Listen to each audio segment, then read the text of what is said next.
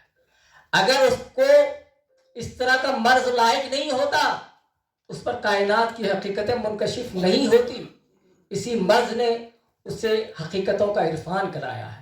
تو میں سمجھتا ہوں کہ ذاکر فیضی صاحب نے ایک بہت ہی اچھا اور عمدہ کردار کہ اردو دنیا کو دیا ہے, جو ذہنی اور نفسیاتی مریض ہے. جہاں تک ناول کی بات ہے, ظاہر ہے کہ ناول کے حوالے سے بہت ساری چیزیں آ رہی ہیں. میں جب بزم سہارا سے وابستہ تھا تو میں نے اس زمانے میں ایک مباحثہ شروع کیا تھا, کیا اردو میں عظیم ناول کے امکانات ختم ہو چکے ہیں؟ تو آپ کو حیرت ہوگی کہ زیادہ تر لوگوں کی رائے یہی تھی کہ اردو میں اب کوئی بڑا ناول لکھا نہیں جا رہا ہے, اور ان کے پاس اپنے دلائل تھے. لیکن اس زمانے میں بھی اس سلسلے کو آگے بڑھاتے ہوئے میں نے کچھ اور ناولوں کے نام لیے تھے جو عصری مسائل اور موضوعات سے متعلق تھے کہ ان کے اندر امکانات ہیں. لیکن آج میں پھر کہہ رہا ہوں کہ واقعی اردو میں اب عظیم ناول کے امکانات ختم ہو چکے ہیں, کہ اردو والوں کے پاس وہ مسائل و موضوعات نہیں ہیں. اب آپ دیکھیے کہ آئندہ کئی برسوں تک نوبل پرائز ان ناولوں کو دیا جائے گا یا ان تخلیقات کو دیا جائے گا جو علاقائی مسائل, متعلقات یا نامانوس لفظیات اور اصطلاحات پر مبنی ہوں گے. ابھی آپ نے دیکھا کہ عبدالرزاق گورنا کو ایوارڈ دیا گیا. ایوارڈ ایسا ہے کہ بالکل ایک خاص محدود علاقے کے حوالے سے ہے, بالکل علاقائی سطح کا ناول ہے. علاقائی الفاظ اور مصطلحات اور لفظیات ہیں, وہی ساری ترکیبیں, وہی ساری باتیں ہیں. تو میں سمجھتا ہوں کہ آئندہ کئی برسوں میں جن صرف نامانوس اجنبی علاقائی مسائل پر ہی نوبل کا پرائز دیا جائے گا, چونکہ جس طرح کی چیزیں اردو ناول یا ناول کے اندر پیش کی جا رہی ہیں وہ سب سے دنیا مانوس ہو چکی ہے, خاص طور گلوبلائزیشن کے دور میں. چونکہ آج ہم لوگ گلوبل ایج میں ہیں تو ہمارے سامنے کوئی چیز مخفی نہیں رہی, ہر چیز ہمارے سامنے واضح ہو چکی ہے. آج کا بچہ بھی جانتا ہے کہ دنیا کے اندر کیا ہو رہا ہے. وہ موبائل کے ذریعے, ٹی وی کے ذریعے اور دوسرے ذرائع کے ذریعے پوری دنیا سے آگاہ ہو رہا ہے. اس لیے وہ اجنبی دنیا جس سے ہم لوگ نامانوس ہیں, جو ان مسائل پر لکھے گا اسی کو نوبل پرائز دیا جائے گا, یا اسی کے تخلیق کو اعتبار اور وقار کی نظر سے دیکھا جائے گا. میں سمجھتا ہوں کہ ذاکر فیضی صاحب نے یقینی طور پر ایک اچھا ناول لکھا ہے, اس کے لیے ان کو مبارکباد دی جانا چاہیے. اور آج کا جو اس کے اندر جو پولیٹیکل سمبلزم ہے اس پر بھرپور گفتگو ہونی چاہیے. میں اور بھی باتیں کہنا چاہ رہا تھا لیکن ظاہر ہے کہ طبیعت میری اجازت نہیں دے رہی ہے. صرف مبارکباد, اور میں نریندر کمار پانڈے جی جو اس کے ڈائریکٹر ہیں ان کا بھی شکریہ بھی ادا کروں گا اردو والوں کی طرف سے کہ انہوں نے ایک بہت اچھی کتاب کا, بہت اچھے ناول کا انتخاب کیا ہے. باقی تو کلیدی خطبہ پروفیسر معین الدین جنابڑی دیں گے, جنابڑے صاحب دیں گے, جو فکشن کے بھی آدمی ہیں اور فکشن تنقید پر بھی ان کی گہری نظر ہے.